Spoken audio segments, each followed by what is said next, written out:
the subject of narcissism and covert narcissism, and it's been very interesting for me as well. I like exploring my mind as well about this. I have had emails from some of my viewers to say, can we explore this more, you know, especially covert narcissism. And I think in the combination of covert narcissism, I thought that in conjunction with the subject of karma, I thought, because, you know, we can talk about covert narcissism, about the characteristics and their character flaws and all of this, but what happens cosmically, universally, in a spiritual sense, because this is a spiritual, you know, spiritual channel. What happens spiritually to these covert narcissists, you know, who don't seem to have any empathy, and they don't seem to be able to experience consequences. They you know, there's consequences, but they don't experience these consequences. They just carry on. They repeat the pattern here, and they keep going with the pattern, and this is what they do. You know, a person may leave them, a female, and what covert narcissists do, they will blame that female. Okay, they will blame that female, or male or female. They will blame that female for the failure, although it's 100% them. It's 100% their fault. Okay, but they will blame the other female. They'll even voice this, verbalise this. You know, it's your fault. You know, I've done everything for you. You know, and they will even blame your vulnerabilities for this, because that's what narcissists do. They'll pick out your vulnerabilities and they say, you know, got trust issues, and it's all your fault if you're not dealt with your trust issues, you know. So we're going into these, I'm going to explore these covert narcissists, and when they actually do receive karma for their dirty deeds and their behaviour. Okay, so we've got a scenario, we've got a situation here. I'm talking for the sake of the video that the narcissist, although they're not, they can be male or female, okay. The narcissist, the covert narcissist, is a man here, and it's the woman that's unaware and is vulnerable to this covert narcissist. Okay, because covert narcissists look for vulnerability. They look for someone they feel is vulnerable, and you know, that's also where they get it wrong in their head as well, that they think because you're alone, or you've got you know, you're alone with children and you're vulnerable too, and they can see, you know, they'll home in on somebody they can see who's looking for love, because they'll look at them in a sort of very loving kind of, with their eyes like that, as if like before. And if they don't get a reaction, like the woman will go, oh God, oh, I don't need that, and walks away, then they know that they're not vulnerable. Okay, now if they're looking at a woman like that and staring at a woman, and the woman sort of second looks and looks back, and second looks again, and then there's like that uncomfortable stare from them for like over 10 seconds, that they're staring at you, and you're looking away, you're thinking, he's still looking, and he's still looking at me over there, he's still looking, and you turn away and you look, and he's still looking. And it draws you in, especially if you're vulnerable and you're looking for love. Okay, if you're not vulnerable, you just look back and think, oh, what the hell, and you've experienced it. Let's say that you've experienced it, and you look and you think, oh, for God's sake, and you ignore it, because who does that, you know?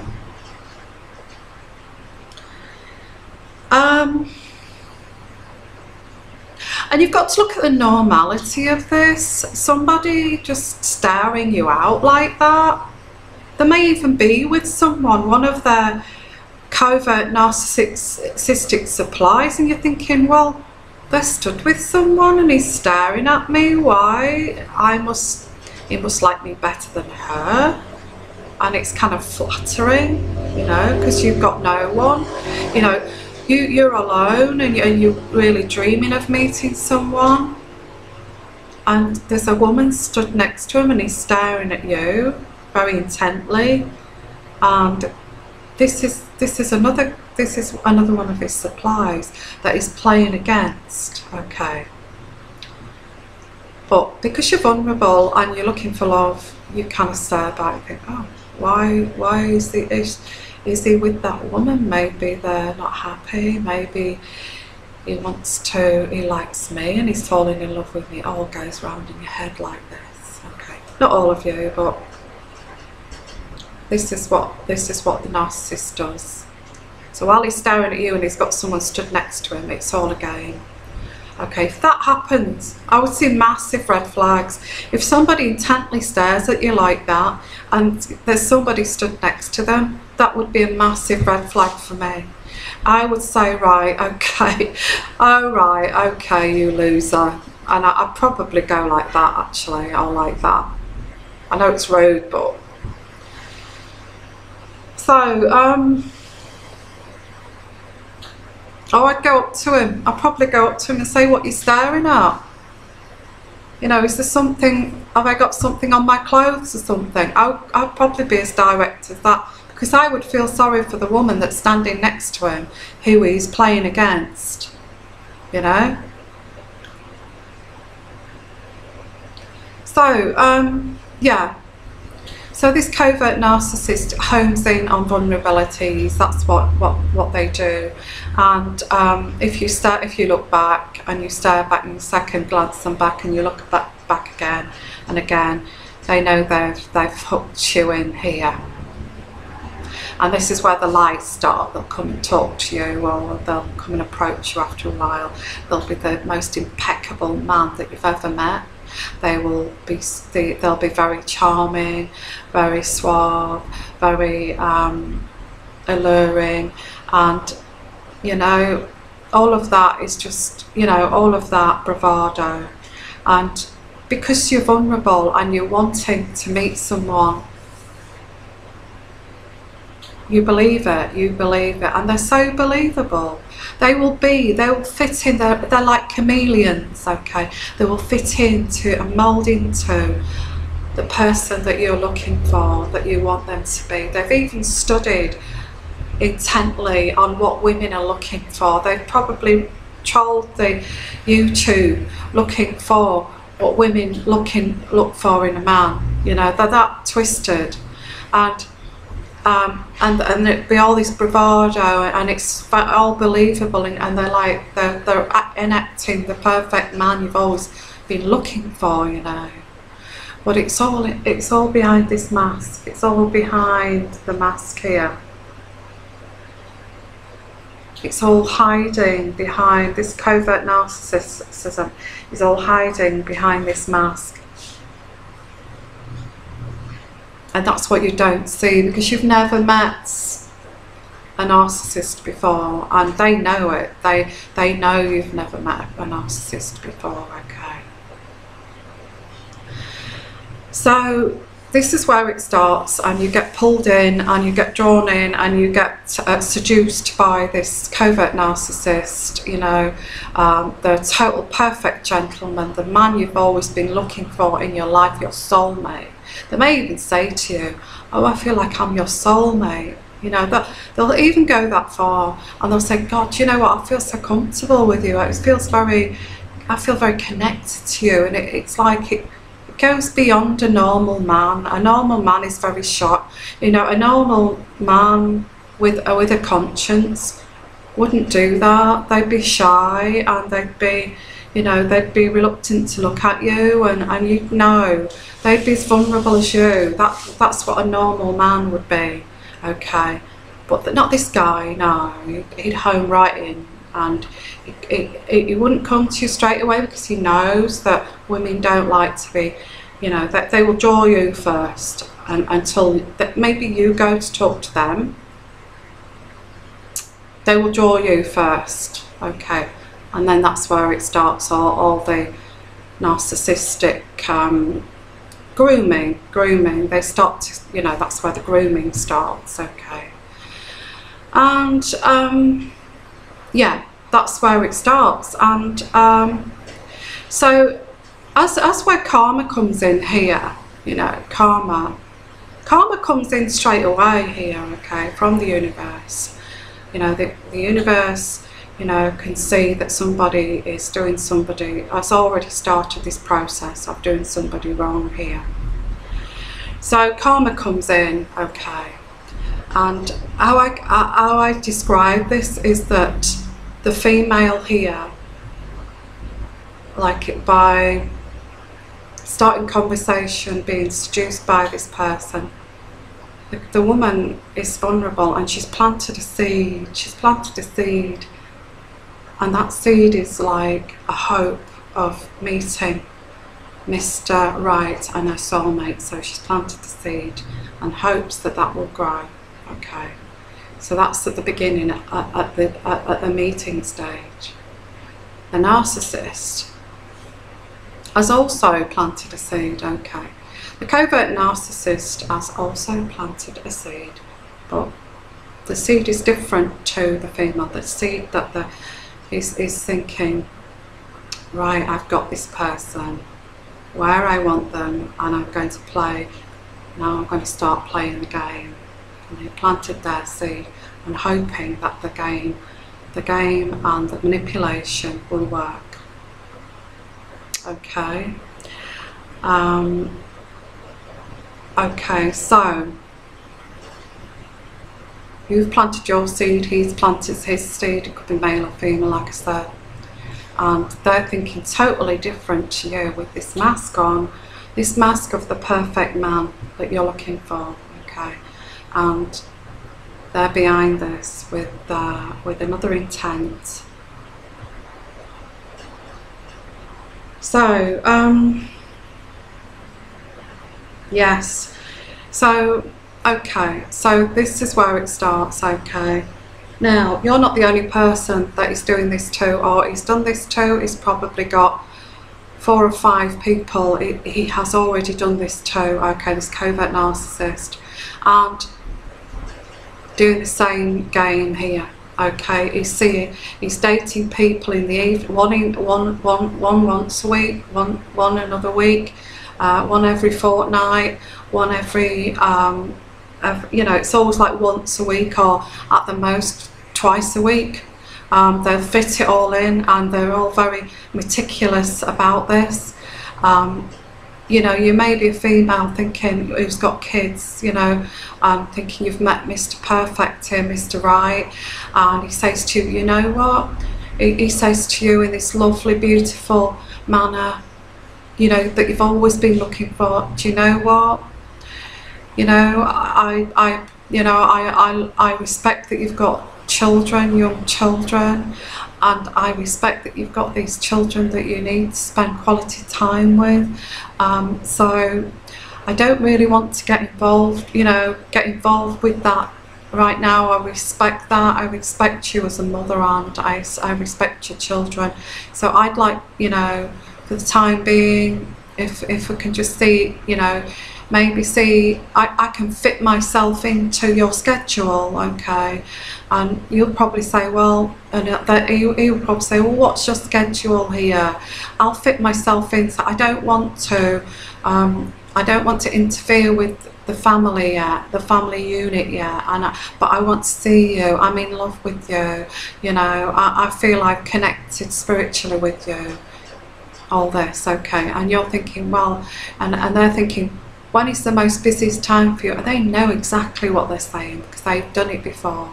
And you're saying, well, the evenings are not very, you know, when they come back from school and I'm putting them to bed, and homework and all that is the busiest time, and possibly weekends I can't, you know, okay, and he's thinking, okay, don't worry, I will find a way to see you, to meet you, okay. And they're saying, what about in the daytime? You know, I can meet you in the daytime. You know, I can move my schedule, so I will meet you, say, let's say Tuesday afternoon, I'm free. What about that? And you're thinking, wow, he's really changing his schedule around here to see me. And you're falling in love. You're starting to fall in love. And you say, okay. But all along, he's only seeing you, you know, it's like he's planning to see you in the daytime because he's got something going on at night. But he's making it look as if it's your choice to do this. Okay, he's twisting it all around. Okay, he's making it look as if it's you that can't see him, but it's the other way around. Okay, so you are thinking, wow, you know, this is fantastic. He's willing to wait till my children get a bit older so we can spend more time. Or he's willing to wait to meet the children, you know, and to get to know each other first, and all of this. So, you know, you're going along with this guy and you go out for meals or for lunches, and you're kissing, cuddling and all this, and then, you know, it ends up going to, you know, you're sleeping together in the afternoon because it's the only time that he's saying that you could, you know, he's twisted it all around. So in the afternoon, you're finding you're meeting him like once a week, maybe for 4 hours once a week in the daytime. And you have a little lunch and you end up having sex, and then you succumb to him. Yeah, you've succumbed to him. He's got you now where he wants you, once a week in the daytime. And it's all, you know, it's blamed all this onto you that you've got children, you know, we can't meet at night time. So this goes on and it goes on for longer than it should, and it's like 8 months or 6 months down the line, alarm bells are starting to ring in your head here. Alarm bells are starting to ring in your head. You're thinking, okay, once a week in the daytime for 8 months. And then 6 months you think, well, why can't, you've even asked about meeting at night time, and he's like, oh no, you've got your children in the evening, and then you're starting to, this doesn't feel right, you know, he just wants to come, it's not moving to the next level here, it's not moving to the next level. And I would say not even that, maybe 4 months, and you start to think, okay, this is not moving to the next level, and he's just coming once a week in the afternoon, and now it's just sex, you know. It's gone from the lunch from the picnics and the lunch, and now he just comes to have sex in the afternoon. So this is where you're at, and you thought this man was the perfect man here, and things have all changed. The mask has dropped, and you're starting to see. He's aware of this. He's aware that after 4 or 5 months you're going to realise this.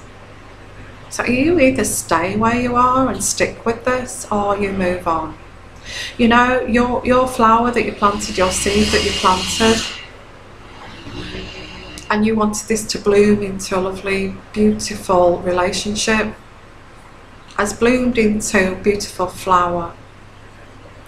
So this is what you planted and what you wanted to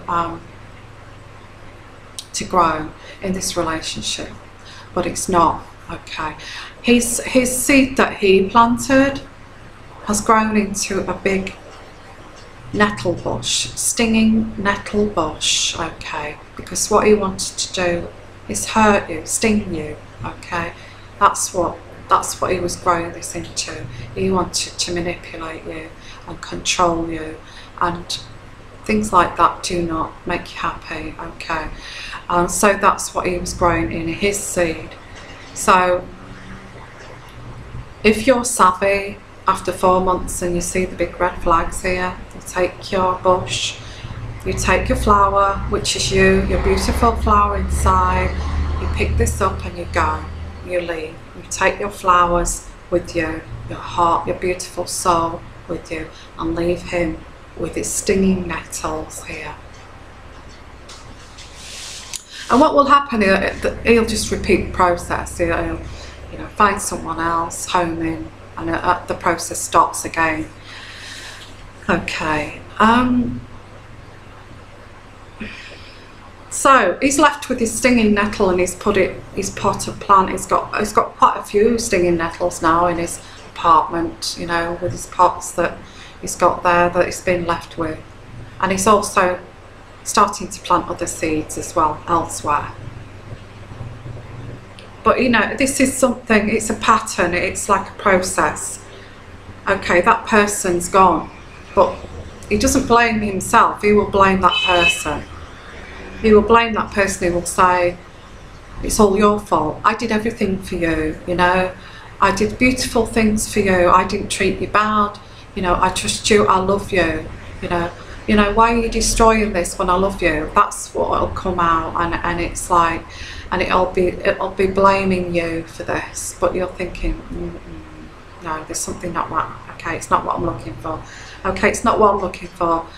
I'm going to concentrate on my family. Bye bye, and off you go with your flowers. Okay.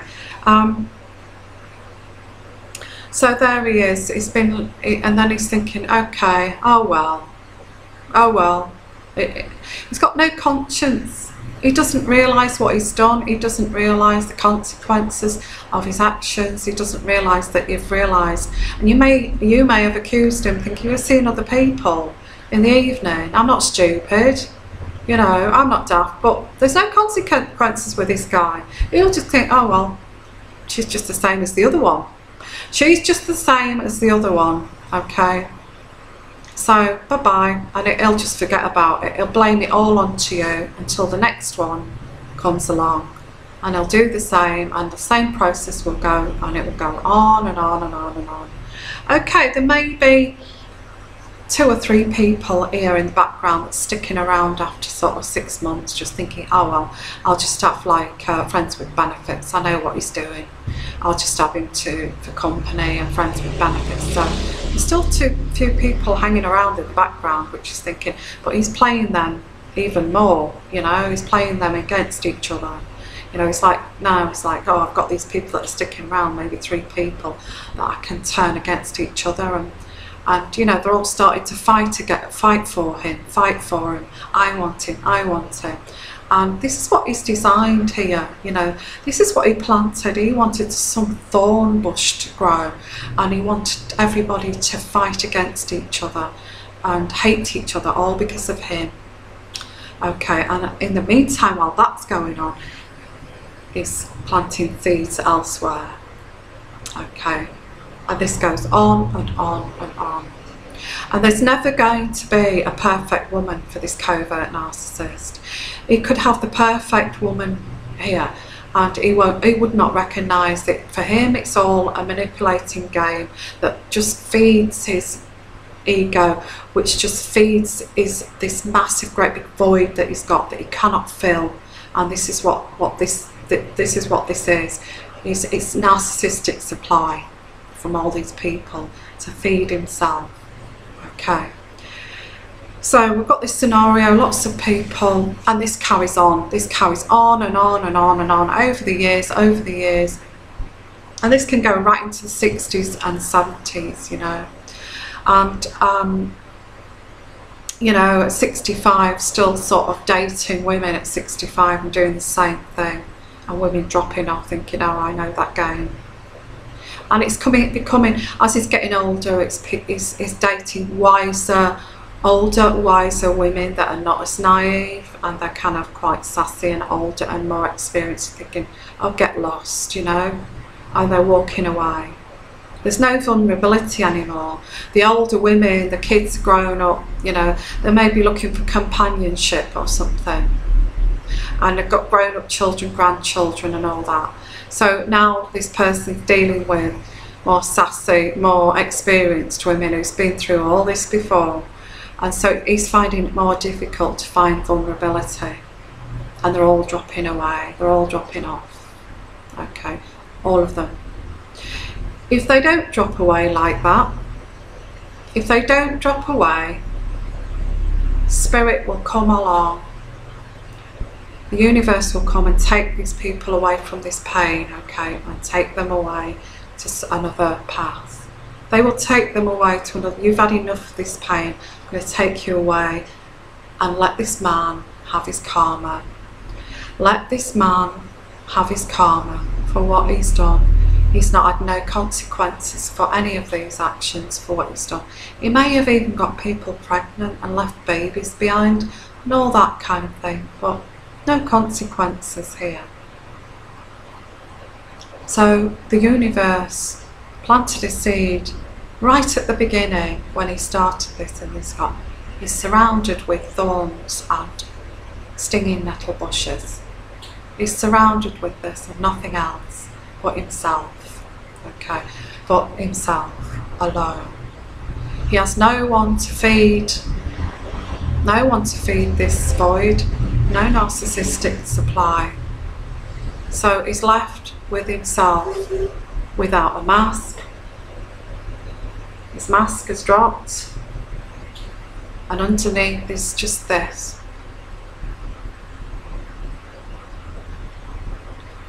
Nothing. No heart, no soul, just an empty shell. And this person becomes more and more mentally ill because they can't find any supply. And it makes them crazy, it makes them, you know, nasty, crazy, psychopathic, all that. So that's what you're left, that's what's left, and that's where the karma comes in with these covert narcissists. You know, although you think, you know, I dated somebody like that and they were bloody horrible and I'll never forgive them, and they've left you in such a stew and heartbroken, maybe with children. You know, I feel that you've got to feel that his karma's not come yet, but the seed has been planted by the universe for him to get the ultimate karma at the end. It depends when the universe wants him to receive this karma. It could happen earlier in his 50s, being left there alone, all alone, a shell, for him to become, to just with his own thoughts, okay. Or it might happen later when he's alone and old and alone and no one with him by his bedside when he dies and passes away. It's very sad, really. But if you're thinking that this person's treated me really badly, this narcissistic covert narcissist, just think what's going to come to him at the end of his life, where he's going to be alone and he's going to die alone, and everyone around him who's treated badly is going to hate him, hate every bone in his body. So that's the ultimate karma that these these covert narcissists will eventually receive from the universe. Okay, so I'm going to send you lots of love here, lots of healing. If you've been through this experience, I'm sure most of us, or a lot of the people who make comments seem to have been through some experience like this. I'm just sending you lots of healing here and lots of blessings, and you keep hold of that big blooming flower that you have, that's your beautiful heart and your beautiful soul, okay? You take care, okay? Bye-bye.